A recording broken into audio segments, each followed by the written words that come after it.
My name is Audrey, and I am 34 years old. The moment Brandon's hand struck my face, the Christmas dinner table went so silent I could hear someone's fork drop against a plate. 1 second earlier, I had been carrying a tray of warm cider glasses past the crowded dining room, trying not to bump into anyone while everyone laughed, toasted, and pretended we were the kind of family people admired. Then a chair scraped back behind me. Someone stepped into my path, and I lost my balance just enough for my shoulder to brush against Brandon's expensive jacket. A few drops of cider touched his sleeve. That was all. He turned so fast I barely had time to breathe before his palm cracked across my cheek in front of every relative in that room. My skin burned. My eyes watered from the shock, but I refused to cry. Brandon pointed at me like I had destroyed Christmas itself and shouted, "What are you, blind?" No one moved. No one defended me. Elaine rushed toward him, not to check my face, but to dab his sleeve with a napkin. Graham looked at me with a coldness I had spent years pretending not to notice. Then he said, "Apologize to your brother, or get out." I stood there with one hand against my burning cheek, staring at the people I had protected for years while they looked back at me like I was the problem. I did not scream. I did not beg. I simply placed the tray down, turned toward the front door, and walked out into the freezing Christmas night. But at 8 o'clock the next morning, I left a package on their doorstep, and what they found inside made every single one of them panic. Before I tell you what was in that package and why my family started calling me non-stop, tell me this. What is the weather like where you are watching from, and does it match your mood right now? I am curious to see how far this story will travel. The cold outside should have shocked me back into emotion, but it did the opposite. The moment I stepped off the porch and heard the front door close behind me, something inside me became still. My cheek was still burning from Brandon's slap, and I could still hear his voice echoing in my head, asking me if I was blind, as if I had not spent most of my adult life seeing every crack in that family and quietly paying to cover them. I walked to my car without turning around. No one followed me. No one opened the door to say they were sorry. No one even called my name. That silence told me everything I needed to know. I drove down the mountain road with Christmas lights disappearing behind me in the rearview mirror, and for the first time in years, I did not feel guilty for leaving them behind. I thought about Graham, the father who had once sat at my kitchen table with both hands covering his face because his construction business had collapsed after a failed luxury resort project. I thought about Elaine, my mother, who had cried into a dish towel and begged me not to let the family become a public embarrassment. I thought about Brandon, the son they had always praised, protected, and excused, even when he was lazy, cruel, and reckless with money that was never his. 5 years earlier, I had saved them. Quietly. Completely. I bought the mountain lodge they were living in, then allowed them to tell their friends that Graham had simply downsized his investments. I paid off the tax liens. I covered the overdue mortgage. I even invested in Brandon's chain of high-end vision clinics because Elaine kept insisting he only needed one real chance to prove himself. She called him gifted. She called him misunderstood. She called me dramatic whenever I asked why his clinics needed another emergency transfer. By the time I reached my apartment in Boston, the pain in my face had faded into something colder and far more useful. I did not go to bed. I did not pour myself a drink. I walked straight into my office, opened the wall safe behind a framed photograph, and took out the documents I had hoped I would never need. The first folder held the deed to the lodge. My name was on it. Only my name. The second folder held the agreement that allowed my parents and Brandon to live there rent-free as long as they respected basic conduct terms. The third folder held the business investment contract for Brandon's clinics, including the clause that allowed immediate review, account suspension, and loan recall if he committed misconduct, fraud, or any act that damaged the reputation of the investor. He had signed it with a smirk, probably thinking I would never use it. Elaine had witnessed the signature. Graham had called it unnecessary paperwork. I placed all 3 folders on my desk, then called Victor. He answered on the 3rd ring, his voice calm and alert, the way only a lawyer who had handled family disasters before could sound after midnight. I told him what happened. I told him about the slap, the witnesses, the threat from Graham, and the fact that I had been ordered out of a home I owned. Victor did not interrupt me. When I finished, he asked one question. "Are you ready to enforce the agreements?" I looked at the folders under my hand and felt the final piece of my old life break away. "Yes," I said. "Prepare the notice to vacate. Suspend Brandon's access to every business account tied to my funding. Freeze the company credit cards. Start a forensic audit. And have everything delivered at 8 o'clock in the morning." Victor paused for only a second, then said he would make sure every step was legal, clean, and impossible to twist against me. After the call ended, I sat alone in my office while the city lights blinked through the window. My phone was silent. Still no apology. Still no message from Elaine asking if my face was okay. Still no call from Graham admitting he had gone too far. That was fine. By morning, they would stop wondering whether I was hurt and start wondering how much power they had handed to the daughter they treated like an outsider. At exactly 8 o'clock the next morning, a black delivery van rolled through the snow-covered driveway of the mountain lodge, carrying a box wrapped in deep red paper with a gold ribbon tied neatly around the lid. From the outside, it looked like a Christmas gift. That was the point.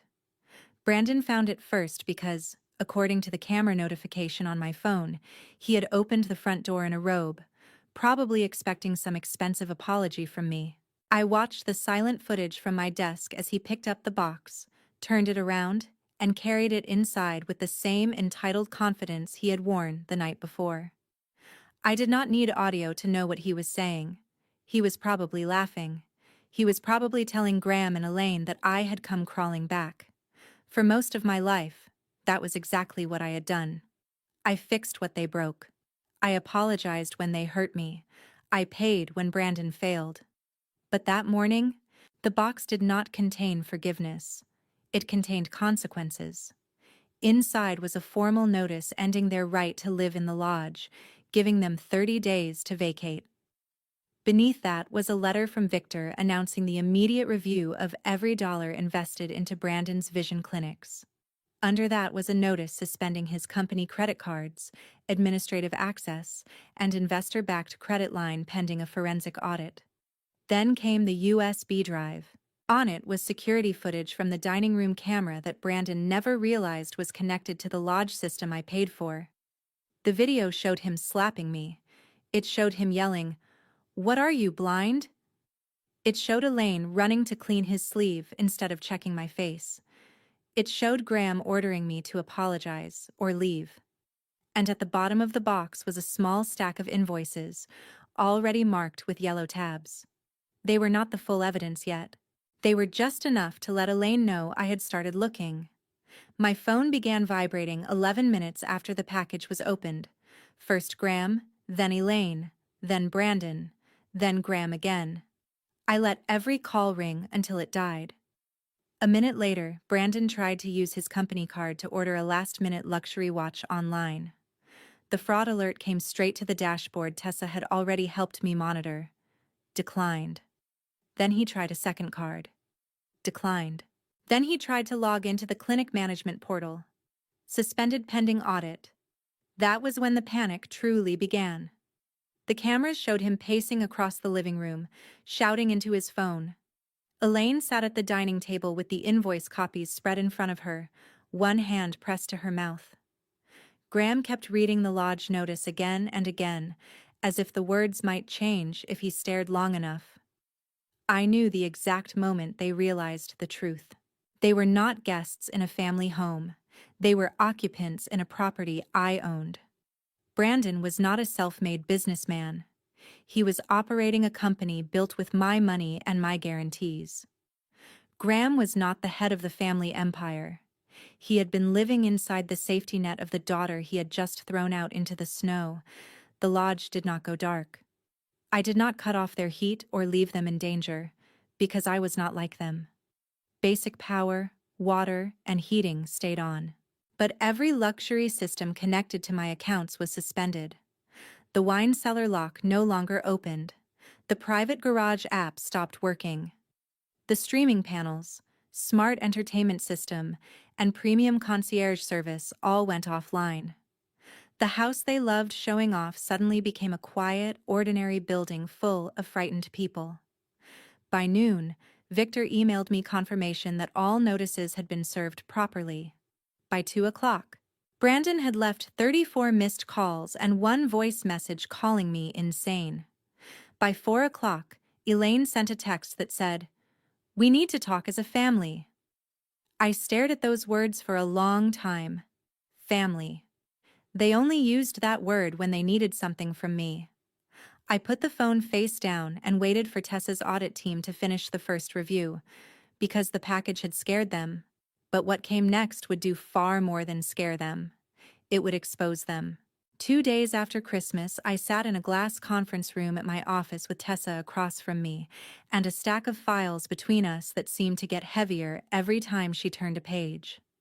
Tessa had been my closest friend since college, but in that room she was not speaking to me like a friend. She was speaking like a forensic accountant who had seen something ugly and did not want to soften it. Her laptop was connected to the screen behind her, and the first thing she showed me was a list of vendor payments from Brandon's clinics. On paper, the money had gone to suppliers for specialty lenses, diagnostic equipment, renovation materials, and medical inventory. In reality, half those vendors did not exist. Some addresses led to empty office suites. Some tax numbers were fake. Some invoices repeated the same language down to the exact typo, just with different amounts. Tessa clicked to the next slide, and my stomach tightened. Payments labeled emergency optical equipment had been redirected to accounts connected to Brandon. Renovation funds had been used at casinos, luxury hotels, ski resorts, and online sports betting platforms. Patient refund reserves had been drained. Insurance reimbursements had been moved into shell accounts. He had not been struggling. He had been stealing. I sat very still while Tessa explained that Brandon had created a pattern of false billing through the clinics, then covered gaps with more false invoices. The clinics looked successful because he kept opening new locations with money I supplied, but behind the polished waiting rooms and expensive branding was a financial sinkhole. He had been using my investment to pay old debts, create the appearance of growth, and fund a lifestyle he had no right to live. I wanted to be shocked, but some part of me had known. The constant emergencies, the sudden requests, the way Elaine always appeared before Brandon did, asking me not to be too hard on him. Then Tessa opened a smaller folder and her expression changed. "Audrey," she said quietly, "this part is going to hurt." She slid the folder toward me. Inside were authorization forms for several large transfers that should never have been approved. At the bottom of each one was Elaine's signature. Not once, not twice, over and over again. My mother had signed off on false emergency expenses, personal reimbursements, and budget overrides that allowed Brandon to keep draining the clinics. She had not merely ignored what he was doing. She had helped him hide it. I stared at her signature until the letters blurred. The slap had been humiliating. Graham's order had been cruel. But this was different. This was not one heated moment at a Christmas dinner. This was a long, deliberate betrayal carried out by people who smiled at me across family tables while using my trust as a bank account. Tessa waited until I could breathe normally again, then showed me the final section of the audit. Brandon owed money outside the business too. Large cash withdrawals matched payments to private lenders. There were messages in the records from unknown numbers demanding repayment. Some were threatening. Some mentioned deadlines. One message said, You have until New Year's, or we come to the house. That explained the panic in his calls. He was not afraid of losing the clinics. He was afraid because the money flow had stopped, and people far less patient than I was had been waiting for him. I asked Tessa how bad it was. She folded her hands and said, "If we send this to the authorities, he is facing fraud, embezzlement, and possibly insurance-related charges. Elaine could also be investigated for signing those approvals." I leaned back in my chair and looked through the glass wall at my employees moving through the office outside. People who worked honestly. People who earned their paychecks. People who would never get the chances Brandon had wasted. For years, Graham and Elaine told me I was too harsh when I questioned him. Too suspicious. Too cold. Too obsessed with paperwork. Now the paperwork was the only reason I could prove the truth. I told Tessa to keep going and prepare everything in a clean evidence file. Then I called Victor and told him we were no longer dealing with a family dispute. We were dealing with crimes hidden under Christmas smiles and family excuses. That afternoon, Brandon left another message. His voice was no longer arrogant, it was shaking. "Audrey," he said, "unlock the accounts. You do not understand what you are doing." I listened once, saved the message, and forwarded it to Victor. For the first time, I understood that my brother had built his entire life on one belief. He believed I would always absorb the damage. He was about to learn that I was finished being the cushion between him and consequence. 3 days later, the front desk called my office to say there was a disturbance in the lobby. I already knew who it was before the receptionist said the names. Brandon had arrived with Graham and Elaine, and according to the trembling voice on the phone, they were demanding to see me immediately. I stepped out onto the balcony overlooking the lobby and saw them below. Graham was standing near the security desk, speaking loudly enough for clients and employees to hear. Elaine had one hand on her chest like she was seconds away from fainting. Brandon paced behind them, his hair messy, his coat half-buttoned, his face pale in a way I had never seen before. He looked less like the confident man who slapped me, and more like someone who had not slept since the money stopped. Graham was telling anyone within earshot that I had abandoned my family at Christmas. Elaine kept saying I was confused and emotional. Brandon just kept repeating that he needed to speak to me alone. I did not let him. I instructed security to bring all three of them to the executive conference room. When they entered, they found me seated at the head of the table. Victor sat to my right with a recording device already visible. Tessa sat to my left with a laptop open and the evidence file ready. That was the first time Brandon hesitated. He had expected tears.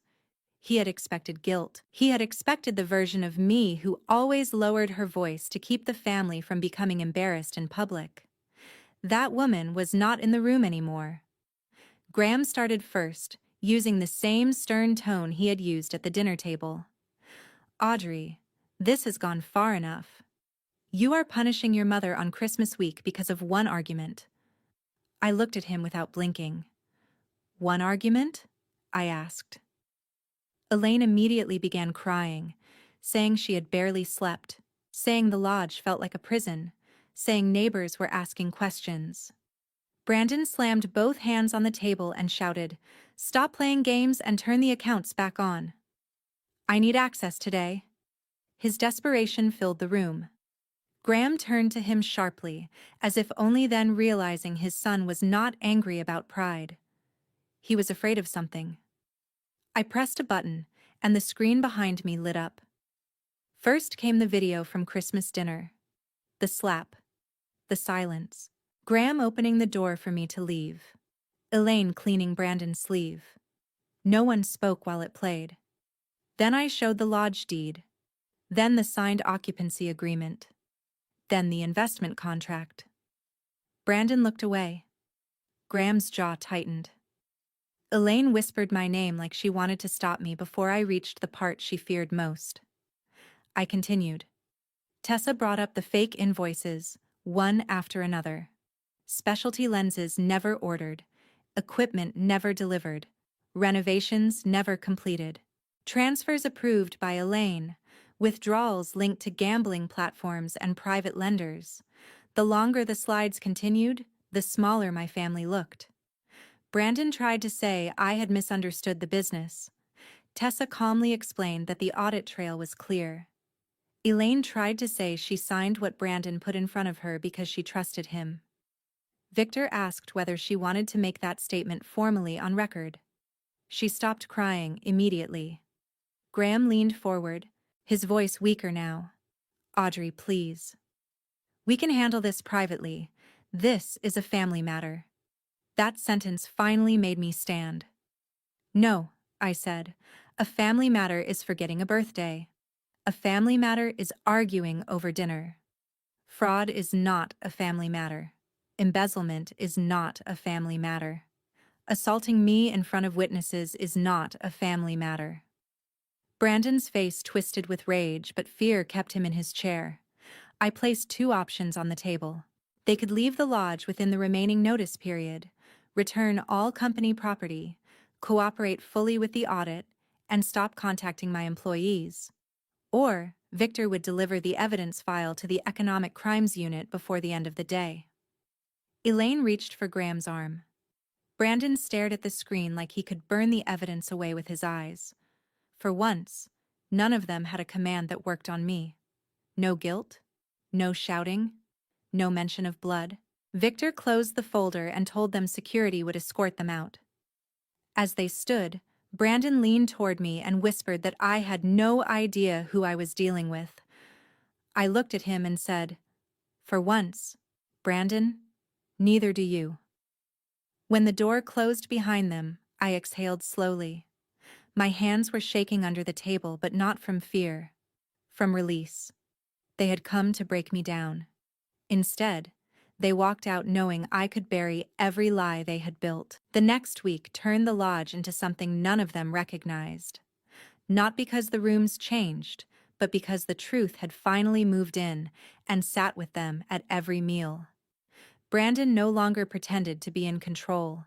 He spent most of his time locked in his room, arguing in low, frantic bursts over the phone. Graham paced the halls reading the same legal notice again and again, searching for a loophole that was not there. Elaine moved through the kitchen like a ghost, sometimes crying, sometimes snapping at Graham, sometimes defending Brandon even after everything she had seen. She still wanted to believe there was an explanation that would make him her golden boy again. But the outside world was closing in. The clinic staff began calling about frozen payroll access. Vendors demanded payment. Patients complained that appointments were being canceled. Then the private messages started reaching Brandon more often. One night, according to the security logs later reviewed by Victor, Brandon received 6 calls between midnight and 2 a.m. After the last call, he walked through the house barefoot, checking rooms like a thief. The irony was almost too perfect. For years, Graham and Elaine had accused me of being cold because I protected my finances with contracts and safes. But they had raised a son who knew exactly where they hid everything. Around 3 a.m, Brandon entered their bedroom while they slept. Elaine had kept a small lockbox under the bed for emergencies. Inside were cash envelopes, jewelry, old documents, and the few valuables they had not already sold or borrowed against. Brandon knew the code because Elaine had trusted him with it years before. He opened the box and took everything: cash from their retirement savings, Graham's anniversary watch, Elaine's diamond earrings, a gold bracelet that had belonged to her mother, even a folder of personal identification papers he thought might help him disappear. He left behind a note written on the back of a Christmas card. "I am sorry. I will pay it back when I fix this." That was all. In the morning, Elaine's scream echoed through the lodge. Graham found her on the floor beside the empty lockbox, clutching the note with both hands. At first, he thought I had sent someone to seize their property. Then he read Brandon's handwriting. Something in him collapsed, not dramatically, not loudly. He just sat down on the edge of the bed and stared at the empty box while Elaine sobbed that Brandon would never do this unless he was desperate. That was the tragedy of Elaine. Even when her favorite son robbed her, she still tried to make his betrayal sound like a circumstance instead of a choice. Brandon was gone. His phone was off. His car was missing. And the parents who had thrown me out for brushing against his jacket were left with nothing because the son they protected had emptied their last safety net. The 30th day arrived under a gray winter sky.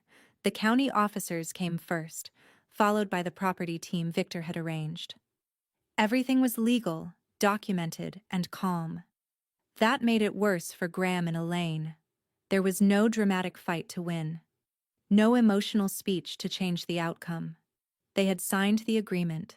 They had violated it. They had ignored the notice. Now the lodge was being returned to its owner. I arrived 20 minutes later and parked near the front gate. I did not go inside. I did not need to walk through those rooms to know what was ending. Graham and Elaine stood near the driveway with a few suitcases, 2 plastic bags, and faces that looked 20 years older than they had at Christmas dinner. When Graham saw my car, he hurried toward me with the desperate hope of a man who had mistaken my kindness for an endless resource. He knocked on the passenger window. "Audrey, please," he said, his voice muffled by the glass. "Your brother took everything. We have nowhere to go." Elaine stood behind him, crying into her gloves. I kept my hands on the steering wheel. I did not lower the window. Not because I wanted them to suffer, but because I knew one open window would become one more attempt to pull me back into the role they had assigned me.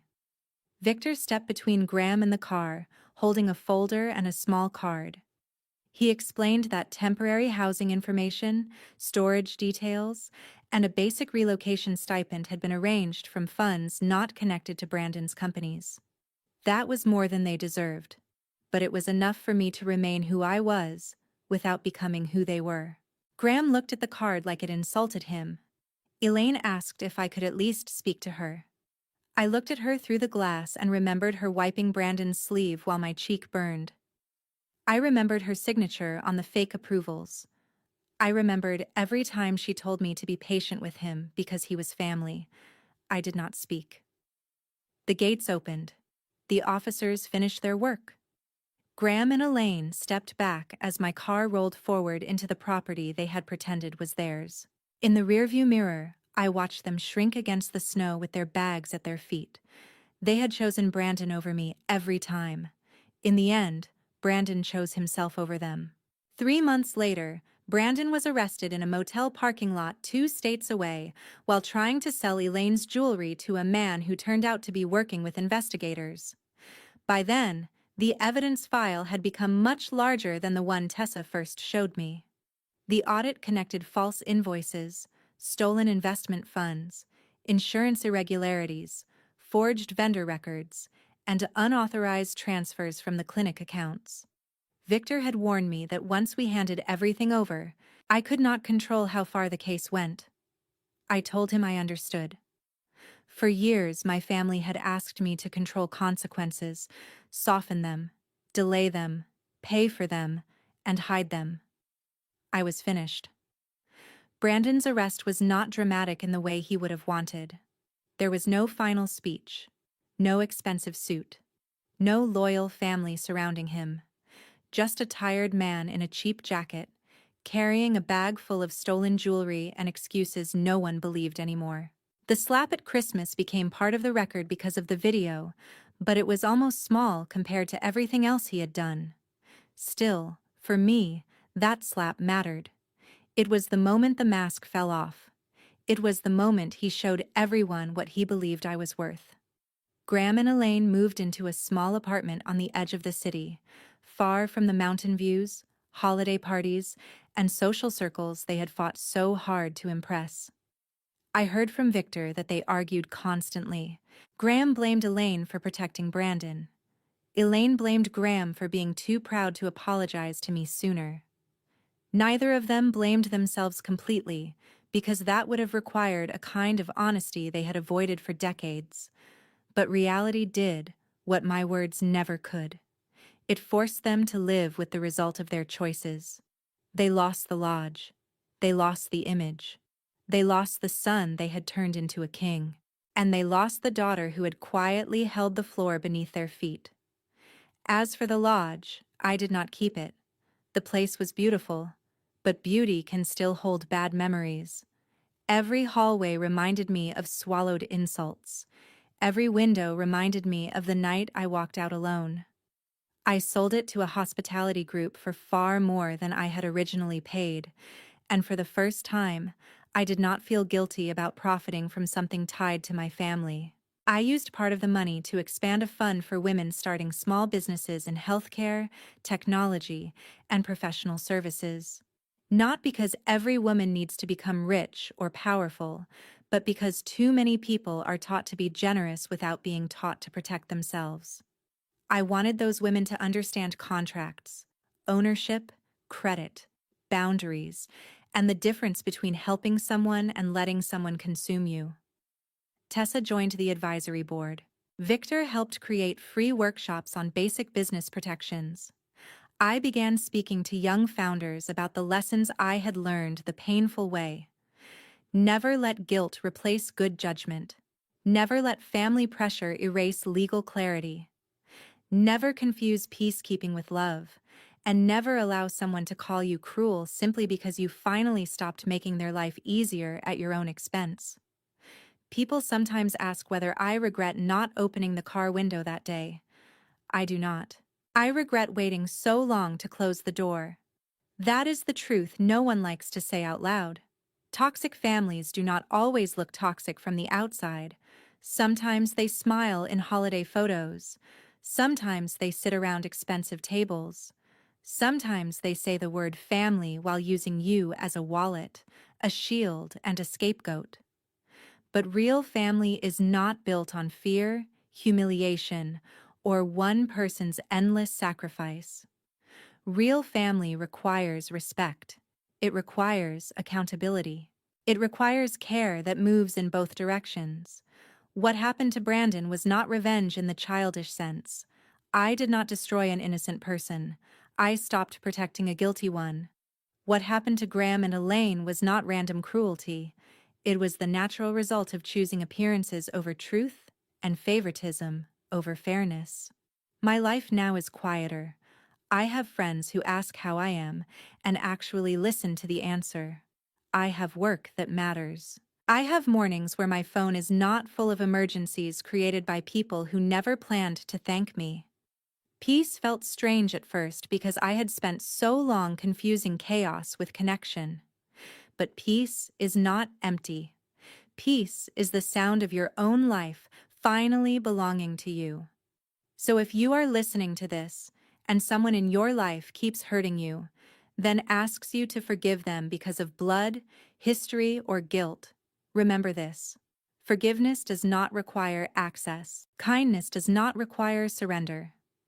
Love does not require you to stand still while someone destroys you. Sometimes the most valuable lesson you can learn is that walking away is not weakness. Sometimes it is the first honest act of self-respect you have ever given yourself. And if you were in my place, after being slapped, humiliated, used, and betrayed by the people who were supposed to love you, would you have opened that car window?